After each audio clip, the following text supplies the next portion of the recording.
Hi, my name's Anthony Snow, and I'll be talking about why iPhone is not the phone to get right now. Do you think about the phone you buy for a while, or do you just go get one? Is my question for you guys. A quote by Steve Jobs is, "I want to put a thing in the universe," which I think he did in the first couple of years of him making the iPhone.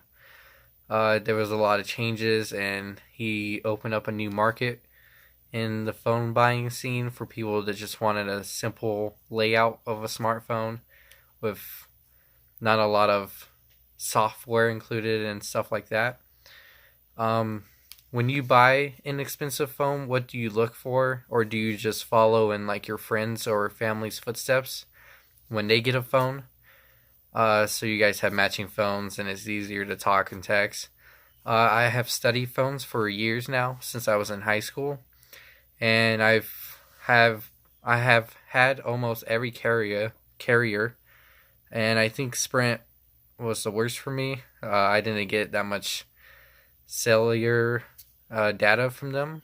It was hard to upload stuff. I think Verizon is number one with T-Mobile. Uh, I've used almost every flagship from LG, Samsung, iPhone.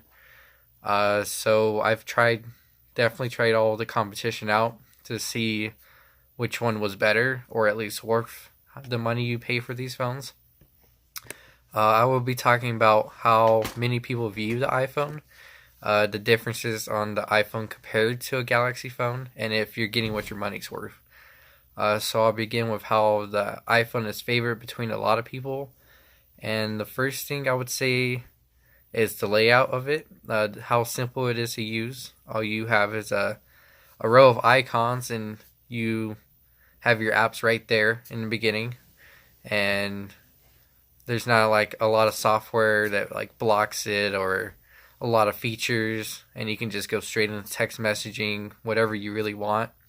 The build quality is pretty good, I would say. It's made out of aluminum in most of them, and the recent ones have started been made out of glass front and back, with Gorilla Glass 5 or 4. I think 5 is in the newest gen in the 2018 ones.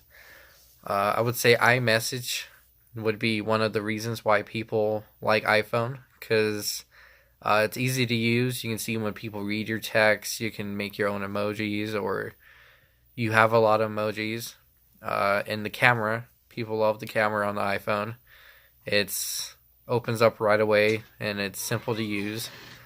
Um, so since I've talked about the iPhone, now I'm gonna talk about its competition, which one of them is the Galaxy Note 8 versus the iPhone 10, which was the 2017 models. Uh, there was a lot of talk about these phones just because this was the year that Galaxy really made a big change in their phones.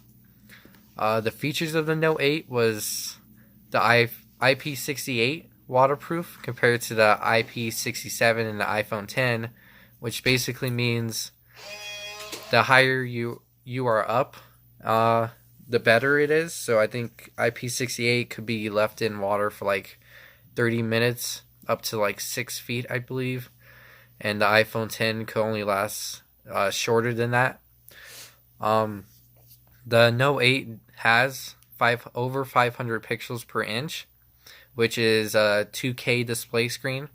So you're getting a 1440p display, whereas the iPhone is like a 453 pixels per inch in the iPhone 10, around there, which is below 2K. It's a 1080p display, and Samsung has been known for using the best displays for years now. Their OLED displays that they put in their TVs, which is better color contrast, color ratio, sharpness. Um, what you get with the Note 8 is a fast charger in the box, which with the iPhone 10 does have fast charging, but you have to pay more for it, which I think it's kind of insane, because the iPhone 10 is $1,000, and that's its base price, where the Note 8 is $800, which is its base price, unless you go to different versions or whatnot. The Note 8 also has a headphone jack, which the iPhone 10 uh, does not have. They replaced it with stereo speakers. Uh, the Note 8 comes with a Snapdragon 835 processing chip, which is the latest in 2017. Uh, the iPhone 10 came with an A11 Bionic chip, which was the fastest for them, which on paper clocks better than the chip in the Note 8, except the Note 8 has more RAM, so it makes it faster. It has double the RAM. It has 6 gigabytes of RAM compared to 3, which is basically multitasking, because if you keep apps open and you go back to them, the Note 8 is more likely to open it right back up where you started off instead of refreshing like the Note 10 or the iPhone 10. The software on the Note 8, I would say one of the benefits would be how it shows your battery percentage. Unlike the Note 10, the iPhone 10, where it has a notch on top, so it doesn't make a lot of room on the top to show any of that, just the battery alone. It also shows how long it will take to charge on the Note 8, and the Note 10 doesn't provide this. The Note 8 also has ultra power saving mode, which basically, if you have a couple hours left on your phone, you can turn on this mode and you have a couple days left. It basically cancels out some of the background and all of that. And the Note 8 you can customize to how you like it. Like, you can add themes or icons, all kinds of things. And instead of the iPhone 10 where you're stuck with the same stuff that other people have. So I think the Note 8 did a good job with that. Since I've talked about the Galaxy Note 8, I'm going to talk about why the iPhone is not the phone to buy right now. And I would say, to get your money's worth, $1,000 compared to $800 is a big difference.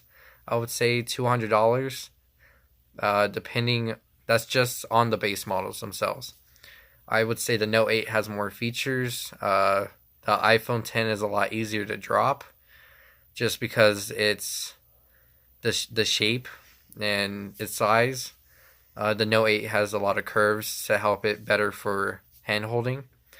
And the Note 8 comes with a 6.3 inch display instead of a 5.8 inch on the Note 10, on the iPhone 10. So you get more screen also, and you're paying $200 less. In conclusion, I would say the iPhone is for people that want a simple smartphone, that you just want it for the simple things such as apps and quickly go into messaging and stuff like that. But I would say for $1,000 you can definitely get a cheaper phone that does the same things. I just think that price is a little bit too much. Definitely when in 2017 we're coming to how phones are hiking up in prices into the $1,000 range now because of build quality and stuff. I would say that the iPhone features are less than the Note 8 for sure. I would say that the iPhone is more of like a luxury phone towards people, like how Gucci bags or just a Mercedes is how iPhone would look to people, I would think. I definitely think that Steve Jobs did a good job when he was still around before he passed away on inventing iPhones, and then after that it kind of dulled down from what I think his imagination wanted it to be. I definitely think if he was still around, that iPhone would definitely be different from today, and it would have a lot more cells than its competition because it would have a lot more to give. To end this, I would say when you go to a phone store, I would take a hard look around instead of getting what your friends get or your family members get. It can make a big difference. You don't want to make the wrong decisions, especially if you're buying $1,000 phone. You definitely want to make the right decisions. And thank you guys for watching.